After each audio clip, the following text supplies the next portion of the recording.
वणक्कम। BJP के शपथ ग्रहण समारोह में मुझे आना ही है। हम सेंचुरी पार कर दिया, इसके लिए बीजेपी डर गया, और जो डर गया वो मर गया।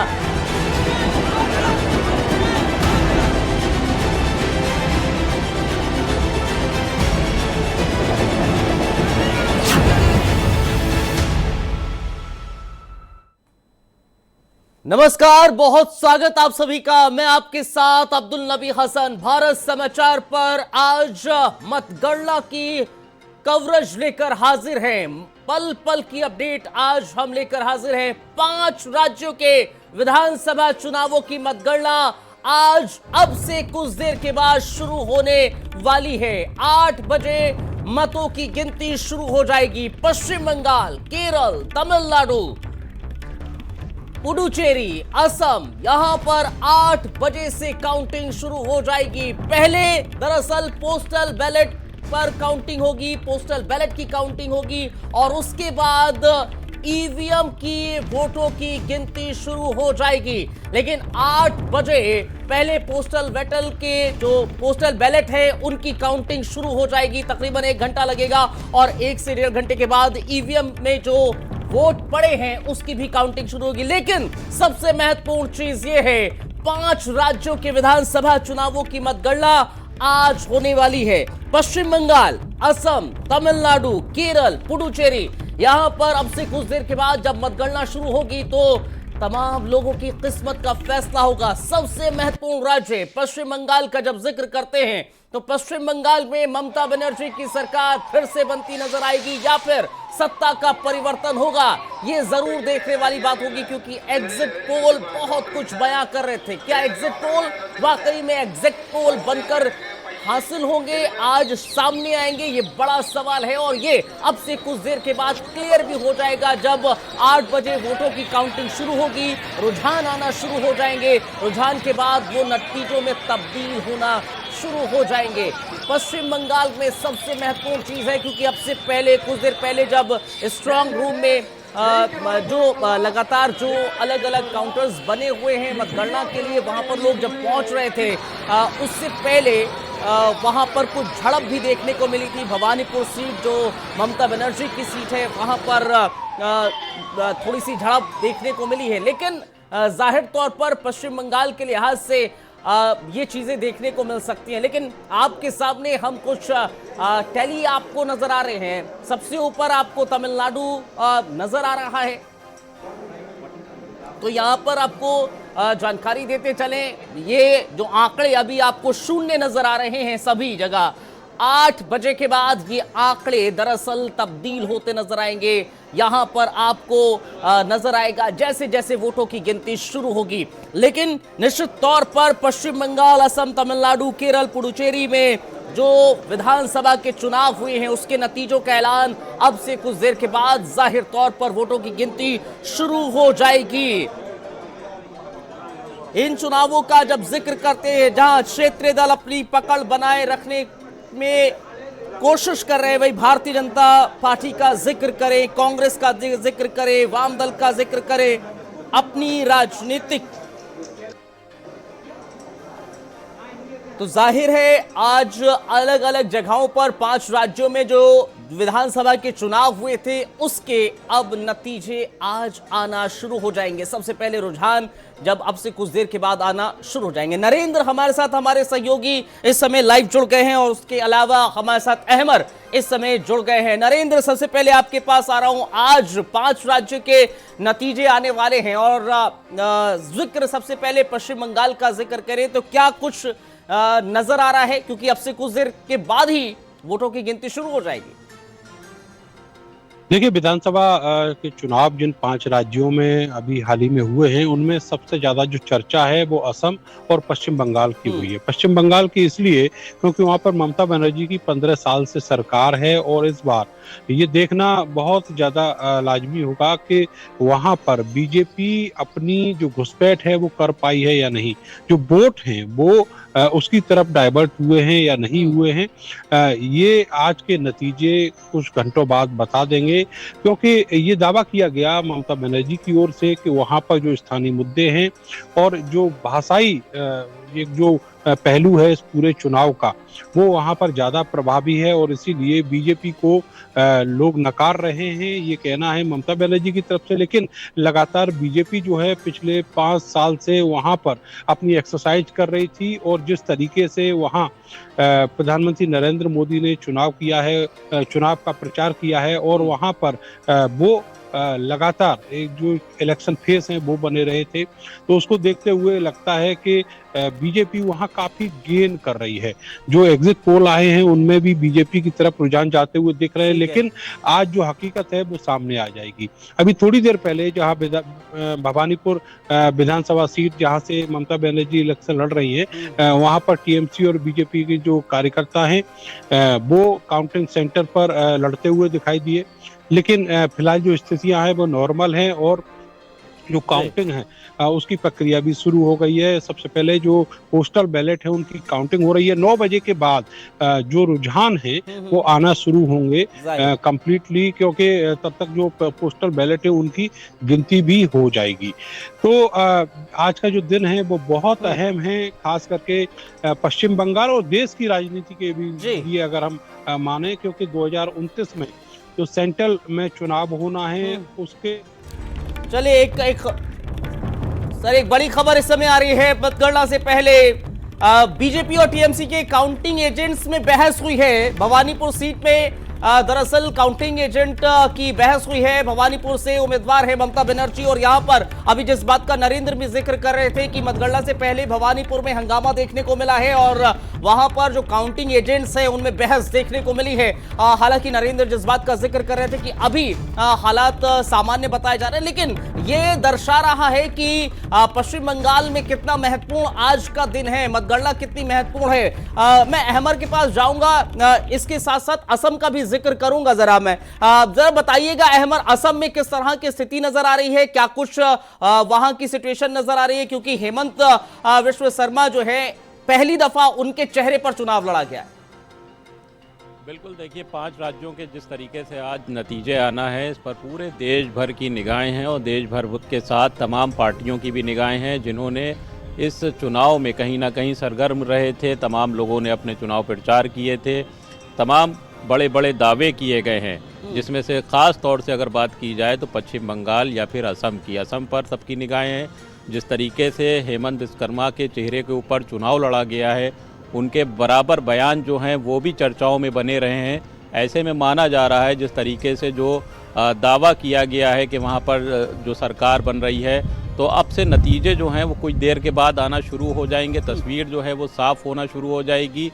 और कहीं ना कहीं जो ये 5 राज्यों के चुनाव हैं, ये देश की राजनीति भी कहीं ना कहीं तय करेंगे, चाहे वो उत्तर प्रदेश की बात की जाए या फिर जो केंद्र में होने वाले 2029 के चुनाव हैं, वो कहीं ना कहीं तय करेंगे। इसको लेकर सभी की निगाहें बनी हुई हैं। ख़ास तौर से अगर देखा जाए तो आम तौर पे लोग जो हैं वो पश्चिम बंगाल के नतीजे जो हैं वो देखने के लिए व्याकुल हैं। चाहे आम लोगों की बात की जाए, कहीं ना कहीं सबकी निगाहें लगी हैं कि क्या ममता बनर्जी की सरकार जो है वो चौथी बार अपनी सरकार वहां पर बनाने में कामयाब हो जाएगी, या इस बार बीजेपी जो है वो बाजी मार ले जाएगी, बीजेपी का परचम जो है वो पश्चिम बंगाल में फैलता हुआ दिखाई देगा। तो अब सभी की जो निगाहें हैं वो लगी हुई हैं। तमाम जो सुरक्षा व्यवस्था के बंदोबस्त हैं वो किए गए हैं कि किसी भी तरीके की जब वोटिंग की गिनती हो तो उसमें अराजकता ना फैलने पाए। उसको लेकर केंद्रीय सुरक्षा बल जो हैं वो भी बाकायदा इन 5 राज्यों में तैनात किए गए हैं। ख़ासतौर से पश्चिम बंगाल में भी जो सुरक्षा व्यवस्था है उसके चाक चौबंद प्रबंध किए गए हैं। तो ऐसे में अब कुछ देर के बाद जो नतीजे हैं वो आना शुरू हो जाएंगे। अब से कुछ देर के बाद जो बैलेट से जो चुनाव हुए थे उनकी गिनती हो जाएगी और उसके 1 घंटे के बाद करीब बताया जा रहा है कि जो ईवीएम है उसकी काउंटिंग शुरू हो जाएगी और नतीजे आना शुरू हो जाएंगे, जिसका देश भर को इंतज़ार है। तो अब सभी लोग जो हैं वो कहीं ना कहीं निगाहें बनाए हुए हैं। जिस तरीके से बराबर पिछले कई महीने से जो गतिविधियां थी वो चल रही थी। लोग जो दूसरे राज्यों के नेता थे वो भी दूसरे राज्यों में जाके जहाँ जहाँ चुनाव थे वहाँ पे चुनाव प्रचार कर रहे थे। अगर उत्तर प्रदेश की बात कर लें, उत्तर प्रदेश के तमाम नेता जो हैं वो वहाँ पे पश्चिम बंगाल में जाके, असम में जाके तमाम रैलियाँ कर रहे थे, चुनाव प्रचार कर रहे थे। तो अब सभी को कहीं ना कहीं सबकी निगाहें लगी हुई हैं। अब से कुछ देर के बाद जो नतीजे जाहिर है हैं वो आना सभी की निगाहें टिकी रहने वाली हैं, क्योंकि अब से कुछ देर के बाद ही चुनाव के नतीजे सामने आएंगे, काउंटिंग शुरू हो जाएगी। कुछ प्रतिक्रियाएं दरअसल आई हैं सामने, हम वो भी आपको सुना देते हैं, अलग अलग राजनेताओं की भी। सुनामी आएगा, छोड़ नहीं, सुनामी आएगा। बंगाल के लोग 92% वोट देकर सुनामी बुलवाया है और इसके सामने कुछ भी बड़ा नेता या नेत्री हो, तिनका के तरह हवा में उड़ जाएंगे। कि आज बैलेट पेपर में सनातन धर्म की जीत होगी और भारतीय जनता पार्टी की पश्चिम बंगाल में पहली बार एक सरकार बनने जा रही है, वो भी पूर्ण बहुमत की बनने जा रही है। क्यों कि इस बार जो पोलराइजेशन हुआ, 92% मतदान ये प्रदर्शित करता है कि लोग इस शासन से तंग आ चुके थे। अब परिवर्तन की बयार बहेगी और आपके चैनल पे आप देखिए 10 बजते बजते एक तरफा भारतीय जनता पार्टी का परचम यहाँ लहराएगा। और बंगाल को भारत के साथ चलना पड़ेगा, बांग्लादेश की तरफ नहीं जाएगा।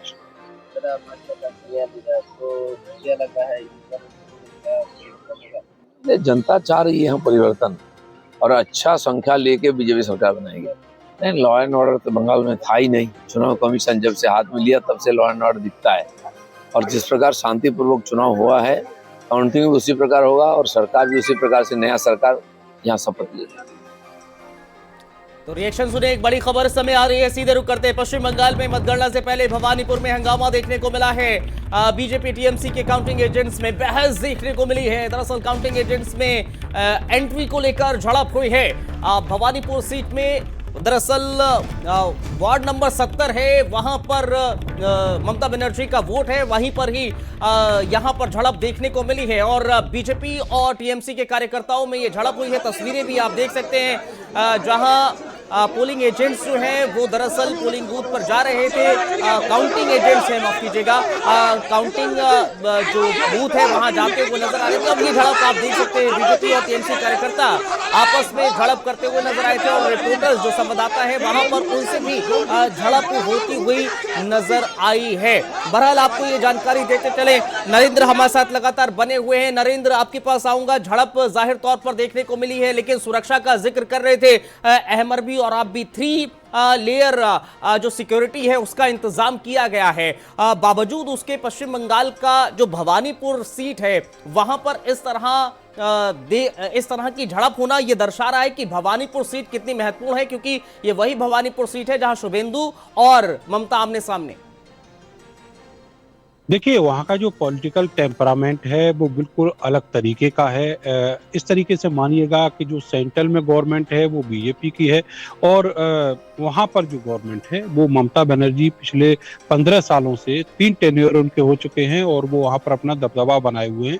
तो जो कार्यकर्ता है दोनों पार्टियों का वो बहुत ज़्यादा संगठित है और अपने अधिकारों को लेकर कहीं भी किसी भी हद तक जाने के लिए तैयार है। यही वजह थी कि पिछला जो चुनाव हुआ था विधानसभा का पश्चिम बंगाल में, बड़े पैमाने पर वहां पर हिंसा हुई थी। लेकिन इस बार जो अर्धसैनिक बल हैं, जो सेंट्रल गवर्नमेंट की सुरक्षा एजेंसियां हैं, वो वहां पर एक्टिव थी, जिसकी वजह से हिंसा तो नहीं हुई। लेकिन इस तरह की झड़पें जो है वो कई जगह देखने को मिली हैं। चाहे कभी बीजेपी के लोग, बीजेपी के कार्यकर्ता और नेता वहां पर अपना दबदबा दिखाते हुए मिले, या फिर जो टीएमसी के नेता और कार्यकर्ता है वो अपना वर्चस्व दिखाते हुए मिले हों। लेकिन इतना आप बिल्कुल जान लीजिएगा कि बहुत ज्यादा अवेयर है वहाँ का कार्यकर्ता और वोटर, जिसकी वजह से इस तरह की चीजें, इस तरह के टकराव जो हैं वो लगातार देखने को मिल रहे हैं। लेकिन सबसे बड़ी बात यह है कि आज जो फैसला होगा उसमें ये देखा जाएगा कि जो ममता बनर्जी ने अपनी जमीन वहां पर तैयार की थी बरसों पहले और जिसके बलबूते उन्होंने 15 साल पश्चिम बंगाल की जनता का विश्वास जीता, वो विश्वास एंटी इनकम्बेंसी में बदल गया है या फिर वो अभी भी कायम है। ये आज देखना बहुत ज्यादा लाजमी होगा और इसी वजह से पूरे देश की जो निगाहें हैं वो आज इस चुनाव नतीजों पर लगी हुई हैं कि पश्चिम बंगाल में बदलाव होगा या फिर ममता फिर से अच्छा, एक और अपनी चीज है, सत्ता जो है। हाँ, अहमर के पास जाऊंगा मैं। अहमर जिस बात का जिक्र कर रहे हैं, क्योंकि अभी पश्चिम बंगाल पर ही रहते हैं, फिर उसके आगे और जो राज्य है वहां का भी जिक्र करेंगे। पश्चिम बंगाल में भवानीपुर का जो जिक्र कर रहे हैं या पूरे पश्चिम बंगाल का जिक्र करें, इस बार बीजेपी ज्यादा आश्वस्त नजर आ रही है, ज्यादा कॉन्फिडेंस उसके भीतर नजर आ रहा है, और ये दर्शा रहा है कि हाँ कहीं ना कहीं, क्योंकि एग्जिट पोल भी ये दर्शा रहे थे कि बीजेपी इस बार आ रही है, कई एग्जिट पोल्स हैं, लेकिन वो एग्जिट पोल में तब्दील होंगे या नहीं वो कुछ देर के बाद सामने आ जाएगा, लेकिन वो कॉन्फिडेंस लेवल इस बार ज्यादा हाई नजर आ रहा है बीजेपी का। बिल्कुल, देखिए, जब से चुनाव का प्रचार चल रहा था पश्चिम बंगाल में, तमाम बीजेपी के जो बड़े नेता थे वो वहाँ पर प्रचार करने के लिए गए थे, जैसा कि हम सब ने आपने देखा था। तो जब ही से बीजेपी का जो कहीं ना कहीं एक वहाँ पर दबदबा था वो दिखाई देने लगा था। जिस तरीके का दावा है तो उससे किसी इनकार नहीं किया जा सकता है कि इस बार बीजेपी अपना परचम जो लहराने में सफल होगी। जिस तरीके से एग्जिट पोल आए हैं तो वो जो एक तस्वीर है वो कहीं ना कहीं साफ तौर पर देखी जा सकती, क्योंकि जब से SIR शुरू हुआ था, SIR को लेकर तमाम वहाँ की जो ममता की जो पार्टी है ममता बनर्जी की, और SIR के ऊपर तमाम सवाल खड़े किए गए थे। फिर उसके बाद जब वोटिंग हुई तो वोटिंग में जो परसेंटेज है वो लोगों की बढ़ी, तो उससे भी कहीं ना कहीं इस बात का अंदाज़ा लगाया जा सकता है। दूसरी बात ये कि बीजेपी के जो मुद्दे थे, जो ज़मीनी मुद्दे थे, उसको कहीं ना कहीं जो ममता बनर्जी की बनी हुई वहाँ पर ज़मीन थी उसको बीजेपी ने कहीं ना कहीं हिलाने का काम किया था। और भी कई जो महत्वपूर्ण मुद्दे थे उस पर भी बीजेपी ने कहीं ना कहीं पश्चिम बंगाल में अंदरूनी काम किया था। कार्यकर्ता की जो एक संगठन के तौर पर संगठित होकर जो वहाँ पे चुनाव का प्रचार प्रसार हुआ और जिस तरीके से चुनाव लड़ा गया और तमाम दावे किए गए, तो उससे अब की इस बार माना जा रहा है कि कहीं मतलब बीजेपी जो है जिस तरीके से दावा कर रही है तो वो अपनी सरकार बनाने में कामयाब होगी। फिलहाल नतीजे जो हैं वो अब से कुछ देर के बाद आना शुरू हो जाएंगे और तस्वीर भी साफ होना शुरू हो जाएगी। लेकिन जिस तरीके से SIR की चाहे बात कर ली जाए, चाहे अब महिला आरक्षण बिल की बात कर ली जाए, तमाम मुद्दे ऐसे थे जो कहीं ना कहीं पश्चिम बंगाल की जनता के ऊपर भी प्रभावी रहे।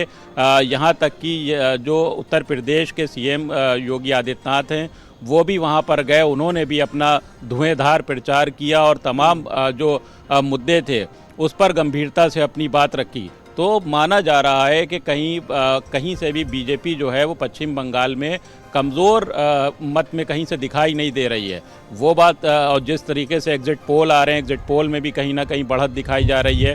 वो बात अलग है कि तस्वीर अब से कुछ देर के बाद साफ होना शुरू होगी कि एग्जिट पोल क्या सही मायनों में सही साबित होते हैं या फिर ममता जो है फिर एक बार अपनी सरकार बनाने में कामयाब हो जाती हैं।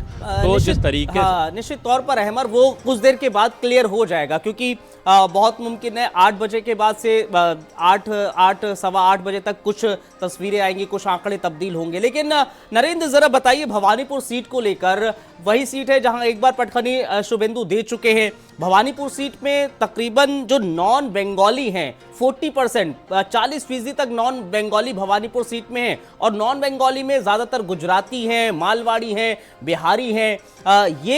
ये जो परसेंटेज है वो दर्शाता है कि भवानीपुर सीट ज्यादा हॉट सीट तो है, वहां पर बीजेपी इसलिए और ज्यादा कॉन्फिडेंस नजर आ रहा है उसके भीतर।